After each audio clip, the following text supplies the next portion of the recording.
पितृपक्षाच्या 15 दिवसात आवर्जून पाळायचे आहेत हे नियम। पितृपक्षाच्या 15 दिवसात आपल्याला काही नियम पाळायचे असतात। पितृपक्षामध्ये काही गोष्टी खरेदी करण्याला खूप महत्त्व आहे।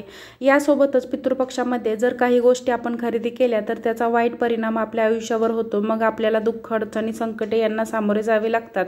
म्हणून पितृपक्षामध्ये नियम काय आहेत, कुठल्या गोष्टींची काळजी आपल्याला घ्यायची आहे, कुठल्या चुका आपल्या हातून होऊ नये, हे सगळीच अतिशय महत्त्वाची माहिती मी आज तुम्हाला आजच्या व्हिडिओमध्ये सांगणार आहे।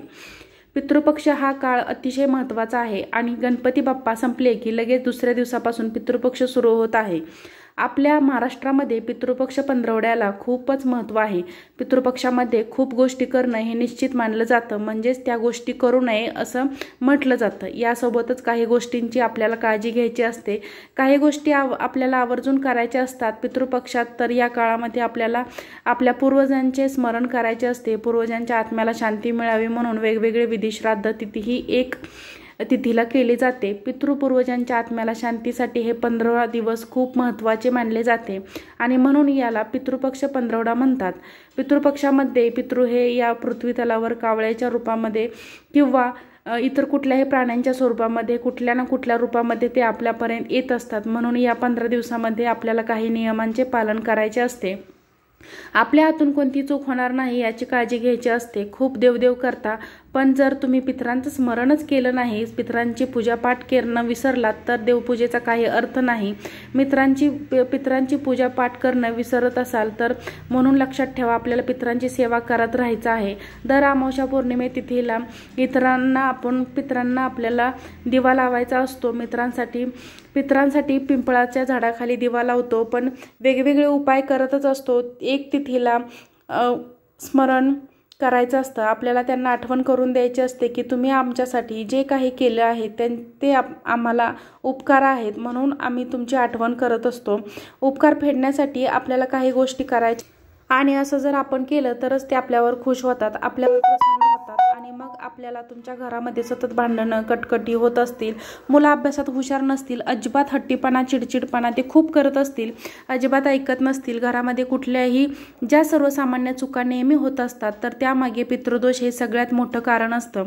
आपल्याला वाटत असतं जसं आपण त्यांच्या प्रॉपर्टीचे हिस्सेदार असतो, त्याचप्रमाणे आपल्या पितरांचे जे काही चुका केलेल्या आहेत, जे काही त्यांचे दोष पाप केलेले आहेत, त्या दोषांचे सुद्धा आपण कुठे ना कुठेतरी दोष आपल्याला लागलेले असतात।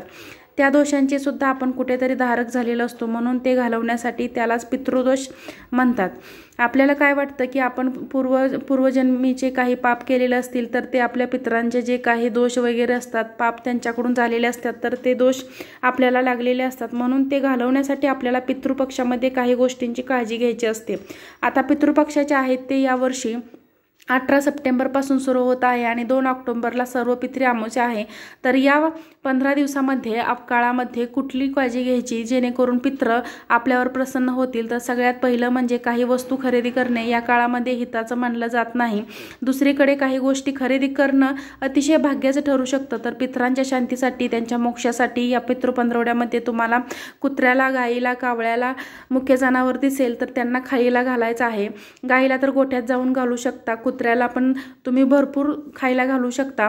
तसेच मुंग्यांसाठी कोपऱ्यात साखर ठेवू शकता, पीठ ठेवू शकता। प्राणी दिसत असतील, कुठलाही दिसला तरी त्याला हकलवू नका, आपल्या दारात त्याला काही ना काहीतरी थोडं तरी घरातून आपल्या खायला द्या। इच्छेनुसार त्या पितृपक्षाच्या काळामध्ये तुम्हाला दान करायचं आहे। दानाला खूप महत्त्व आहे, म्हणून तुमच्या यथाशक्तीने तुम्ही अन्नदान, वस्त्रदान, काहीही दान करू शकता, पण गरजूंना नक्की दान करा। दानामुळे आपले पितृ खूप प्रसन्न होतात। पितरांचे स्मरण करून तुम्हाला कुठली पण वस्तू दान करायची आहे। तुम्ही लक्षात ठेवा, पितृपक्षामध्ये तुम्हाला शुभ कार्य करायचं नाही, म्हणजे बघा लग्न, मुंज, मुंडन, त्यानंतर घराचं काही घर भरणी, वास्तुशांती असे शुभ कार्य करायचे नाहीत, तर ते या काळामध्ये करणं अशुभ मानलं जातं, म्हणून हे काम करायचं नसतं। तुम्ही नवीन व्यवसायाची सुरुवात करू शकता। पितृपक्षामध्ये तुम्ही नवीन घर, फ्लॅट काही वगैरे अशा गोष्टी खरेदी करू शकता, कारण हे केल्याने पूर्वज आपल्यावरती प्रसन्न होतात, आपल्या प्रगतीवरती प्रसन्न होतात, म्हणून या वस्तू तुम्ही खरेदी करू शकता। त्याचप्रमाणे नवीन वस्त्र खरेदी करणं हे चुकीचं आहे, हे अशुभ मानलं जातं, त्यामुळे नवीन वस्त्र खरेदी करायचे नाहीत।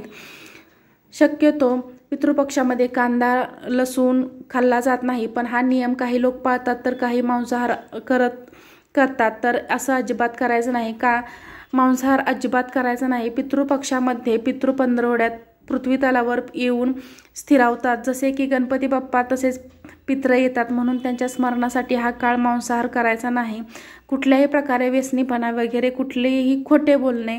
पितृपक्षाचा काळ हा आपल्याला पूर्वजांचा स्मरण करण्याचा आहे, जेणेकरून त्यांच्या आत्म्याला शांती मिळाली पाहिजे, तरच ते आपल्याला आनंद देऊ शकतात.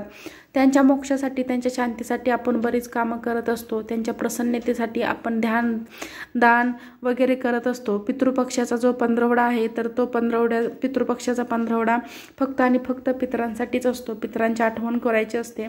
त्यांच्या आत्म्याला शांती मिळावी म्हणून विविध प्रकारे विधी, तिथी, श्राद्ध असे कार्यक्रम या काळामध्ये केले जातात. श्राद्धामध्ये श्राद्धविधी तर असतातच, पण आपण खूप गोष्टी श्राद्धामध्ये करतो. गाईला गूळ घालून पोळी, गाईला गवत घालणं, कुत्र्यांना अन्नदान करणं, आपल्याला इतर काही लोकांना अन्नदान करायचं आहे. ज्या गोष्टी आपल्या हातात आहेत त्या सर्व काही करायच्या आहेत. तर हे आहेत पंधरवड्याचे नियम.